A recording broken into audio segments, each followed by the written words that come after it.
दोस्तों, आज जिस मूवी को मैं आपके सामने लेकर आया हूँ उसमें शुरू के मिनट्स में मूवी आपको सस्पेंस की तरफ ले जाएगी, लेकिन जैसे जैसे मूवी आगे बढ़ेगी तो चीजें इतनी कॉम्प्लेक्स हो जाएंगी कि आपको वापस रिवर्स जाकर वीडियो को देखना पड़ेगा।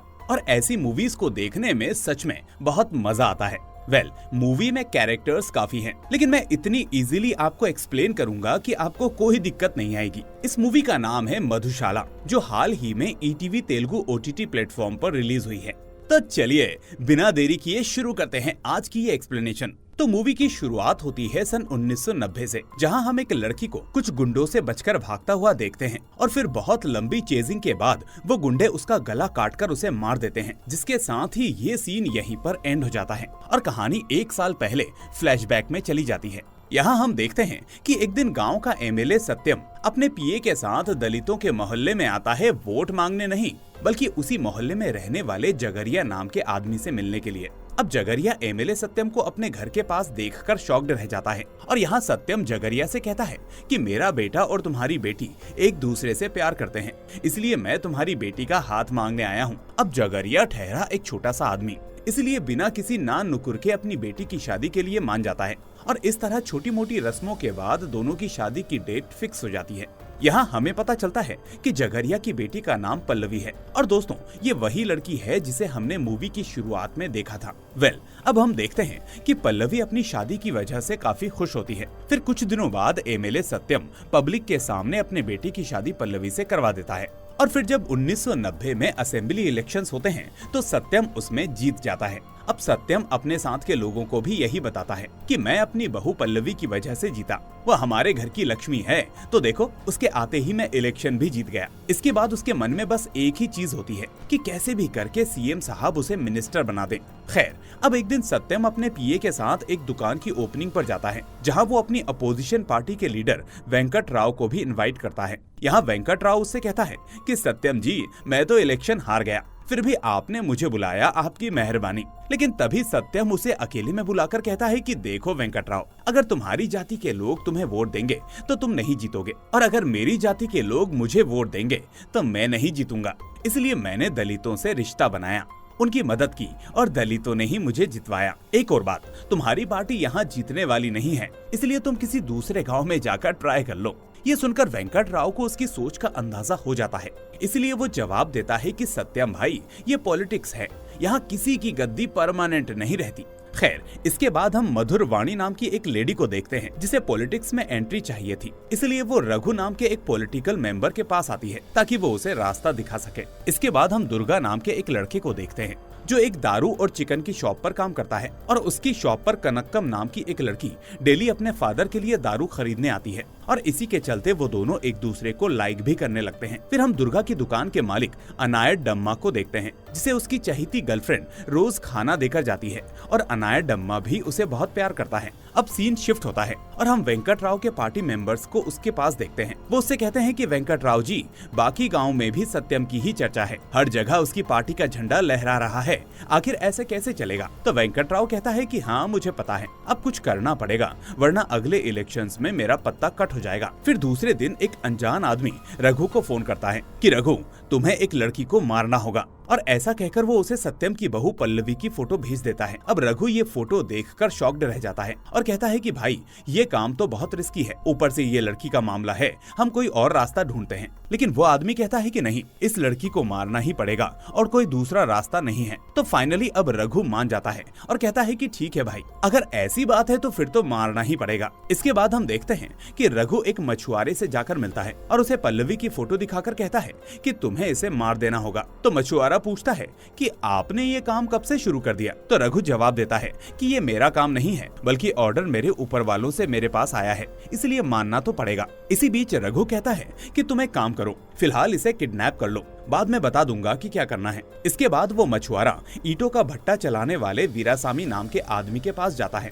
और उसे पल्लवी की फोटो दिखाकर कहता है कि तुम्हें इसे किडनैप करना होगा और जब मैं कहूँ तब मारना होगा। तो वीरासामी शॉक्ड होते हुए उससे पूछता है कि मैं तो ईंटें बनाने का काम करता हूँ, मर्डर किडनैपिंग मुझसे नहीं होगा। तो मछुआरा कहता है कि देख वीरासामी, मेरे ऊपर भी कोई है, अगर तूने ये काम किया तो तुझे पूरे 50 लाख रुपए मिलेंगे। जिसके बाद वीरासामी लालच में आकर इसके लिए मान जाता है और फिर हमें पता चलता है कि असल में उस आदमी ने रघु को 1 करोड़ रुपए देने का वादा किया था। फिर रघु ने मछुआरे को 70 लाख देने का वादा किया और उसके बाद मछुआरे ने वीरासामी से 50 लाख की डील की। अब अगले सीन में हमें LIC पॉलिसी एजेंट को दिखाया जाता है जो गांव-गांव में भटककर लोगों की पॉलिसी करवाता रहता है। भाई इसको देखकर तो मुझे अपने एक रिलेटिव की याद आ गई जो हर 2 से 3 महीने में LIC पॉलिसी को लेकर आधमकते हैं। खैर, अब वो एजेंट वीरासामी के पास आकर एक शानदार पॉलिसी बताता है। तो वीरासामी पूछता है कि इस पॉलिसी से तुम्हें कितना कमीशन मिलेगा। तो पॉलिसी वाला कहता है कि ज्यादा नहीं, बस 5000 रुपए। तो वीरासामी कहता है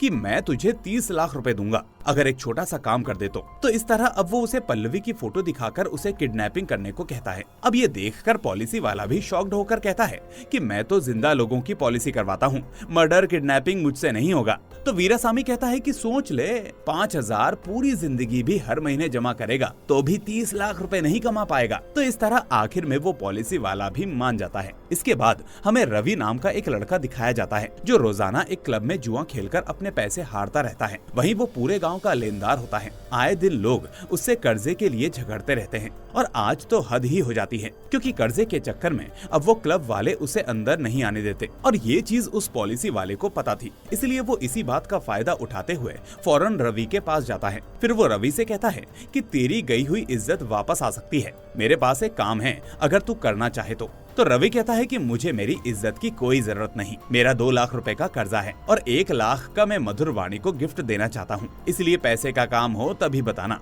अब दोस्तों, इससे हमें पता चलता है कि ये रवि उस मधुर वाणी नाम की लड़की को पसंद करता है जो रघु के पास पॉलिटिक्स में एंट्री करने के लिए बात करने गई थी। अब पॉलिसी वाला रवि से कहता है कि मैं तुझे पूरे 20 लाख रुपए दूंगा, 2 लाख का तो तू कर्जा चुका लेगा, 1 लाख का मधुर वाणी को गिफ्ट दे देगा और बाकी 17 लाख तेरे हो जाएंगे। अब पल्लवी की फोटो दिखाकर वो उसे किडनैपिंग करने को कहता है। फिर रवि शॉक्ड होते हुए कहता है कि क्या फालतू बातें कर रहे हो, मैं सुबह उठता हूँ, दारू पीता हूँ, जुआ खेलता हूँ और फिर दारू पीकर सो जाता हूँ, मुझसे ये किडनैपिंग विडनैपिंग नहीं होगी। तो पॉलिसी वाला कहता है कि अरे तू मत कर, लेकिन तेरा जीजा अनायाडम्मा तो है ना, वो ये काम कर सकता है, इसलिए तू उससे ये काम करवा ले।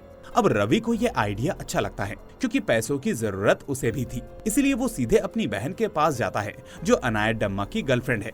इसके बाद वो उसे पल्लवी की फोटो दिखाकर कहता है कि दीदी, मेरे हाथ एक जैकपॉट लगा है, बस जीजा से इस लड़की को किडनैपिंग करवाना है। तो ये सुनकर अब उसकी बहन भी शॉक्ड हो जाती है और पूछती है कि रवि, तू ऐसे गंदे काम कब से करने लगा, और वैसे भी मैं ये काम नहीं करवा सकती। लेकिन रवि कहता है कि अरे बस किडनैपिंग ही तो करनी है और 4 दिन रखना है और फिर ऊपर वालों के कहने पर छोड़ देना है। अब इसमें अगर 5 लाख रुपए हमारी जेब में आएंगे तो आखिर गलत क्या है। तो इस तरह वो भी फाइनली अपनी बहन को कन्विंस कर लेता है। अब कहानी आगे बढ़ती है जहाँ हमें कनक्कम के फादर को दिखाया जाता है जो हर रोज हारमोनियम बजाकर उटपटांग गाने गाते हुए सिर्फ दारू ही पीता रहता है। तभी हम देखते हैं कि दुर्गा उसके पास आता है क्योंकि कनक्कम ने अपने पिता को दुर्गा के बारे में बता दिया था कि वो उनसे शादी की बात करने के लिए घर आएगा। खैर, अब दुर्गा उससे कनक्कम के साथ शादी करने की बात करता है तो वो बदले में एक कंडीशन रख देता है और कहता है कि अगर तुम्हें पोएट्री आती है तो मैं अपनी बेटी की शादी तुमसे करवा दूंगा। और इतना ही नहीं, वो कहता है कि तुम्हें आने वाले फेस्टिवल में स्टेज पर परफॉर्म भी करना होगा, उसके बाद मैं तुम्हारी शादी अपनी बेटी से करवाऊंगा। फिर ये सुनकर दुर्गा कहता है कि ठीक है अंकल, मैं ट्राई करूंगा।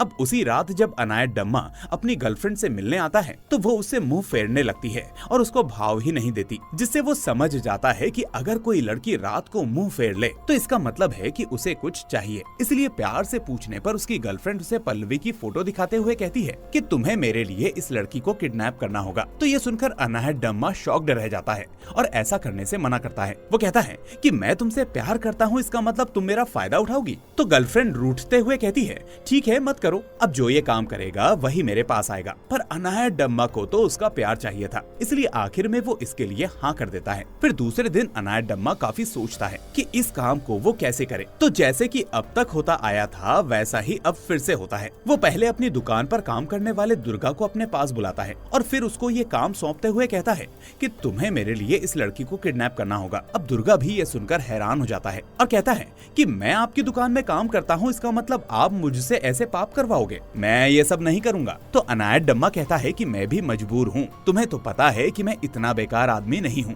लेकिन ये बस रवि का कांड है और जब तक ये काम नहीं होगा तब तक उसकी बहन यानी मेरी गर्लफ्रेंड मेरे पास नहीं आएगी, इसीलिए अब तुम ही मेरा सहारा हो। तुम बस लड़की को किडनैप कर लो, 4 दिन रख लो और फिर भेज देना। और आखिर में वो कहता है कि अगर तुम ये काम करोगे तो 1 लाख रुपए तुम्हारे। तो इस तरह वो दुर्गा को भी कन्विंस कर लेता है। अब उसी दिन वो अनजान आदमी जिसने रघु को किडनैपिंग का काम दिया था, वो फिर से रघु को फोन करके इन्फॉर्मेशन देता है कि थोड़ी देर बाद वो लड़की मंदिर आने वाली है, इसीलिए ये अच्छा मौका है। अब रघु ये सुनकर फौरन मछुआरे को फोन करके ये बात बताता है। फिर मछुआरा वीरासामी को, वीरासामी पॉलिसी वाले को, पॉलिसी वाला रवि को और रवि आखिरकार में दुर्गा को ये बात बताता है। इसके थोड़ी देर बाद दुर्गा और उसका फ्रेंड मंदिर पहुंच जाते हैं, जहां वो लड़की यानी पल्लवी अपनी सासू माँ के साथ मौजूद होती है। असल में आज एमएलए सत्यम का बर्थडे होता है, इसलिए वो दोनों मंदिर आए होते हैं। खैर, अब दुर्गा इस काम को करने में घबराने लगता है कि किडनैपिंग कैसे करूं, लेकिन आखिर में बहुत मुश्किल से ही सही वो और उसका फ्रेंड क्लोरोफॉर्म सुंघाकर पल्लवी को किडनैप कर लेता है। इसके बाद जब एमएलए सत्यम को ये बात पता चलती है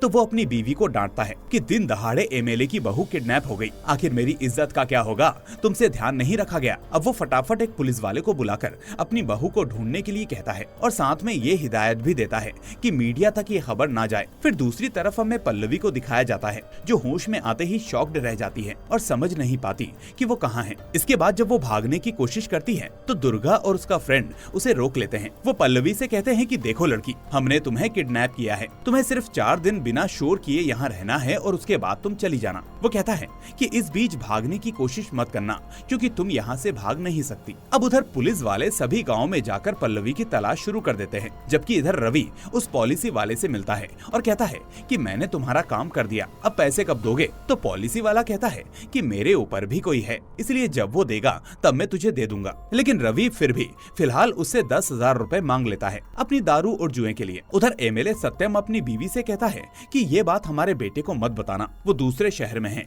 इसलिए परेशान हो जाएगा। पुलिस ढूंढ रही है तो 2-3 दिन में हमारी बहू हमें मिल ही जाएगी। लेकिन वहीं हम देखते हैं कि अब ये खबर उड़ते उड़ते वेंकट राव के पास पहुंच जाती है, वही एमएलए सत्यम का विरोधी पॉलिटिशियन। अब वो पहले से ही ऐसे किसी मौके की तलाश में था कि सत्यम को कैसे नीचा दिखा सके, इसलिए वो फौरन मीडिया की एक मीटिंग अरेंज करने का प्लान करता है ताकि ये बात सारे गांव और शहर में फैल सके। फिर अगले दिन वो पॉलिसी वाला रवि के पास आता है और कहता है कि वो लोग प्रूफ मांग रहे हैं कि लड़की हमारे पास है, इसलिए कोई प्रूफ ला कर दो। तो इसके बाद रवि दुर्गा के पास जाता है जो उस वक्त पल्लवी के पास ही गाने की प्रैक्टिस कर रहा होता है और पल्लवी उसके गाने को सुनकर इरिटेट हो रही होती है। अब पल्लवी दुर्गा से इसकी वजह पूछती है कि वो गाने की प्रैक्टिस क्यों कर रहा है, तो दुर्गा का फ्रेंड उसे दुर्गा की लव स्टोरी बताता है। इसी बीच दुर्गा का दोस्त उससे कहता है कि रवि कोई प्रूफ मांग रहा है, इसलिए उसको यकीन दिलाना होगा कि ये लड़की हमारे पास है। अब दुर्गा ये बात पल्लवी को बताता है कि तुम्हारे लोग प्रूफ मांग रहे हैं, उन्हें शक है कि तुम सच में हमारे पास हो या नहीं। तभी पल्लवी को लगता है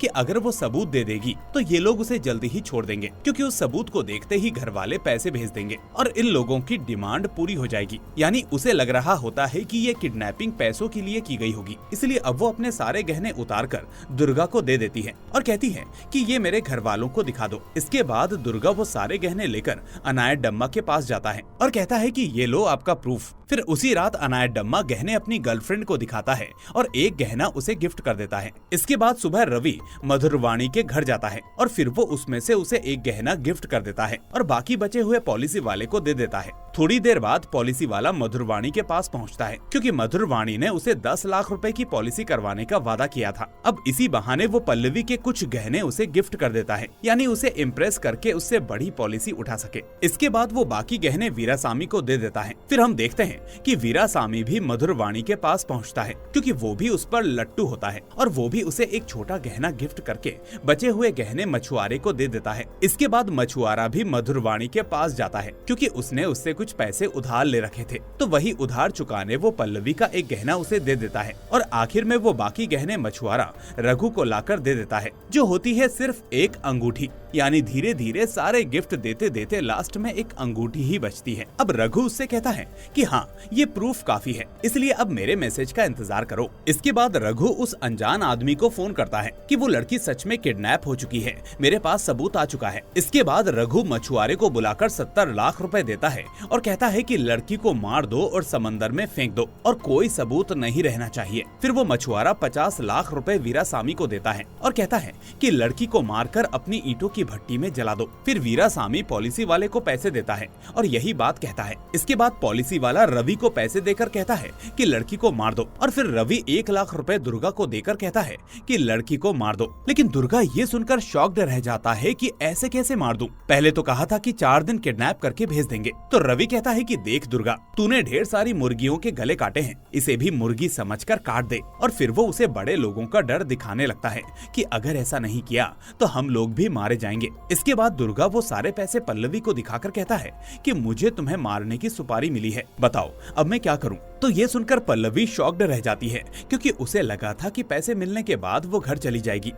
उसी रात दुर्गा पल्लवी को बिना मारे अपनी गर्लफ्रेंड कनक्कम के घर ले जाता है। यहाँ वो कनक्कम से कहता है कि इसे 2 दिन अपने घर में रखो, ये मेरी दूर की रिश्तेदार है। लेकिन इस बीच दुर्गा कनक्कम को सच नहीं बताता कि उसने पल्लवी को किडनैप किया है। अब कनक्कम इसके लिए मान जाती है और उसी वक्त कनक्कम का फादर दुर्गा को घर में बुलाता है और दारू पीते पीते उस लड़की के बारे में जानने की कोशिश करता है। अब दुर्गा उससे कहता है कि अंकल जी, उस लड़की की शादी जबरदस्ती होने वाली थी, इसलिए वो मेरे पास छुपने आ गई। वो मेरी दूर की रिश्तेदार है, लेकिन आप ऐसा क्यों पूछ रहे हो? तो इस पर वो कहता है कि मुझे आज गांव में किसी ने एमएलए की बहू का फोटो दिया है और बताया है कि वो कुछ दिन से गायब है। अब मुझे नशे में साफ नहीं दिखता, इसीलिए तुम इस फोटो को ले जाओ और 4 कॉपी निकलवा दो। मैं अब इस केस को सॉल्व करूंगा और एमएलए से इनाम लूंगा। इसके बाद दुर्गा ये देखकर शॉक्ड रह जाता है कि वो फोटो असल में पल्लवी का है, यानी पल्लवी एमएलए की बहू है। यानी अभी तक कनक्कम के फादर ने पल्लवी को तो देख लिया होता है, लेकिन उसके फोटो को नहीं। इसलिए दुर्गा फौरन वहाँ से फोटो लेकर निकल जाता है। इसके बाद सुबह दुर्गा अनायडम्मा के पास जाता है और उसे डांटता है कि आपने पहले कहा था कि 4 दिन रखकर भेज देंगे, अब लड़की को मारने की बात हो रही है। क्या आपको पता है कि वो एमएलए की बहू है? तो ये सुनकर अनायडम्मा और उसकी गर्लफ्रेंड भी शॉक्ड रह जाते हैं, क्योंकि अनायडम्मा को अभी तक नहीं पता था कि रवि ने दुर्गा को मारने को कहा था। इसके बाद वो तीनों रवि के पास जाते हैं और उधर वेंकटराव सत्यम के पास जाता है और उसको झूठा हौसला देता है कि सब ठीक हो जाएगा। तभी एक डॉक्टर सत्यम के पास आता है जो असल में सत्यम का साला था। पहले वो एक खुशखबरी देता है कि पल्लवी का कुछ दिन पहले टेस्ट हुआ था, तो अब रिपोर्ट से पता चला है कि वो मां बनने वाली है और उसकी कोख में बेबी बॉय है। इसके बाद वो बुरी खबर बताता है और हम जान पाते हैं कि कुछ दिनों पहले सत्यम के बेटे का भी एक्सीडेंट हुआ था, जिसकी वजह से वो अब बाप नहीं बन सकता। लेकिन अब सत्यम का साला उससे कहता है कि जीजाजी, आप सोचते थे कि मेरे बाद पॉलिटिक्स में कौन आएगा, तो अब आपका पोता जाएगा, इसलिए आप पल्लवी का ख्याल रखिए। यानी सत्यम के साले को भी अभी तक ये नहीं पता था कि पल्लवी किडनैप हो चुकी है। खैर, अब सत्यम ये सुनकर शॉक्ड हो जाता है कि पल्लवी मां बनने वाली है और उसकी कोख में एक लड़का है जो उसके खानदान का वारिस होगा, यानी उसे अब पल्लवी को जल्दी ही ढूंढना होगा। अब दूसरी तरफ मधुरवाणी रघु के पास आती है और उसे पार्टी में सीट दिलवाने के लिए पैसे देती है। लेकिन तभी एमएलए सत्यम रघु के पास पहुंचता है, जिसे देखकर रघु मधुरवाणी को अंदर छुपा देता है। अब सत्यम उससे कहता है कि मेरी बहू कहाँ है, मुझे मेरी बहू चाहिए। तो यहाँ पता चलता है कि पल्लवी को किडनैप करने और मारने का ऑर्डर असल में सत्यम ने ही दिया था। अब वो रघु से कहता है कि मेरी बहू माँ बनने वाली है, उसकी कोख में मेरा वारिस है। फिर रघु उससे कहता है कि आप फिक्र मत करिए, वो मिल जाएगी। वैसे आपने ही कहा था कि बहू को मार दो, इसलिए मैंने ये काम दूसरे बंदे को सौंपा था। उधर हम देखते हैं कि दुर्गा और अनायडम्मा रवि को ढूंढकर उसे मारते हुए पूछते हैं कि बता, किसने तुझे उस लड़की की सुपारी दी। दूसरी तरफ अब रघु मछुआरे के पास पहुंचता है तो मछुआरा कहता है कि आपने ही तो कहा था कि उसे मार दो, इसलिए मैंने ये काम दूसरे को सौंप दिया। इस तरह वो मछुआरा अब रघु को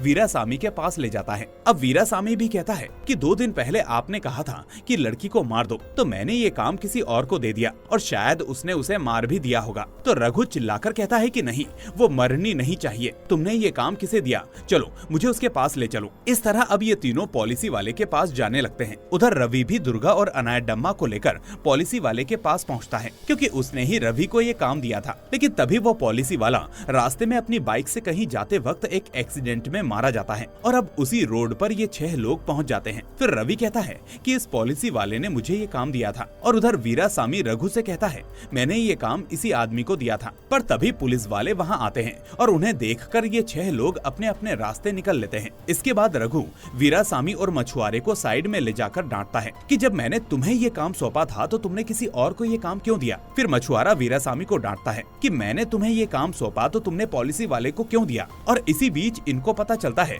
कि असल में ये सब मधुरवाणी का ही किया धरा है। दरअसल पहले रघु ने मधुरवाणी को पल्लवी के बारे में बताया था और कहा था कि अगर कोई आदमी पल्लवी का काम तमाम कर सके तो मुझे बताना। फिर मधुरवाणी ने रघु को मछुआरे के बारे में बताया कि वो ये काम कर देगा। अब मछुआरे ने भी मदद मांगने के लिए मधुरवाणी से बात की तो उसने वीरासामी का नाम सुझाया और इस तरह ये साइकिल चलता रहा। अब फाइनली तीनों मधुरवाणी के पास जाते हैं और कहते हैं कि पॉलिसी वाला तो मर चुका है, लेकिन क्या तुम पल्लवी के बारे में कुछ जानती हो? वो जिंदा है या मर चुकी है? क्या पॉलिसी वाले ने भी किसी और को ये काम सौंपा था? तो मधुरवाणी कहती है कि मुझे कोई आइडिया नहीं है, लेकिन क्या वो एमएलए पागल हो गया है? पहले उसने कहा कि लड़की को मार दो और अब कह रहा है कि बचा लो। तो अब रघु मधुरवाणी से कहता है कि ज्यादा मत बोलो, क्योंकि अगर वो लड़की मर गई तो हम सब मारे जाएंगे। और ये सुनकर मछुआरा और वीरासामी भी डर जाते हैं। फिर मछुआरा कहता है कि मैं तो छोटी मोटी मछलियों को पकड़कर गुजारा करता हूँ, मैं बेकार का इसमें फंस गया। वीरासामी भी कहता है कि मैं तो ईंटें बनाता हूँ, ये सब मैंने नहीं किया, मुझे जेल नहीं जाना। खैर दूसरी तरफ दुर्गा पल्लवी के पास जाकर उसे बताता है कि जिस आदमी ने मुझे तुमको मारने की सुपारी दी थी वो पॉलिसी वाला आज एक्सीडेंट में मर चुका है, इसलिए पल्लवी अब तुम अपने घर वापस चली जाओ। लेकिन पल्लवी कहती है कि नहीं दुर्गा, मैं ऐसे कैसे जा सकती हूँ, अब मुझे पता करना ही होगा कि आखिर मुझे मारना कौन चाहता था और इसके लिए मुझे यहीं रहना होगा क्योंकि मैं तुम्हारे घर पर ही सेफ हूँ।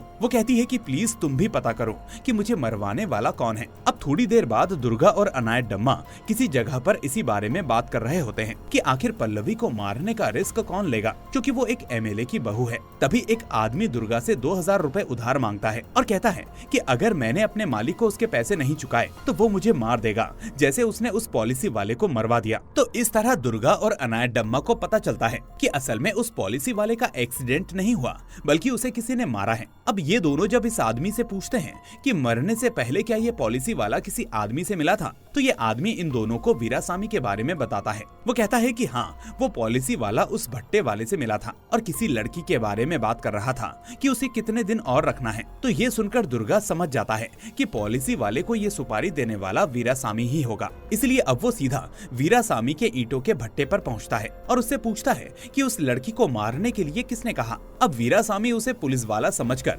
वहाँ से भागने की कोशिश करता है और इसी भागम भाग में वो अपनी ही भट्टी के नीचे गिरकर मर जाता है। ये देखकर अब दुर्गा और परेशान हो जाता है, अब ये बंदा भी गया, आखिर मैं कैसे पता करूं कि पल्लवी को मरवाने वाला कौन था। अब हम देखते हैं कि वेंकट राव अपने आदमियों को बुलाता है और कहता है कि पल्लवी को ढूंढो और अगर वो मिले तो उसे फौरन मार दो, क्योंकि वो माँ बनने वाली है और उसकी कोख में सत्यम का वारिस है और मेरे होते हुए सत्यम का वंश आगे नहीं बढ़ेगा। इसके बाद वेंकट राव के आदमी जगह जगह पल्लवी की फोटो लेकर पूछताछ करते हैं और इसी बीच वो कनक्कम के फादर को भी वो फोटो दिखाकर पूछते हैं कि क्या तुमने इस लड़की को देखा है। तो कनक्कम का फादर कहता है कि अरे ये तो हमारे घर में है, और इस तरह अब वो पैसों के लालच में उन्हें अपने घर पर ले जाने लगता है। इसी बीच रास्ते में दुर्गा इन लोगों को देख लेता है और उसे शक होता है कि ये लोग पल्लवी को ही ढूंढ रहे हैं, इसीलिए वो फटाफट कनक्कम के घर पहुंचकर पल्लवी को वहां से भगाकर ले जाता है। अब जब कनक्कम का फादर घर आता है तो कनक्कम सभी के सामने नाटक करती है कि पिताजी कौन सी लड़की की बात कर रहे हो, इस घर में तो मैं अकेली हूँ। फिर वेंकट राव के आदमी सोचते हैं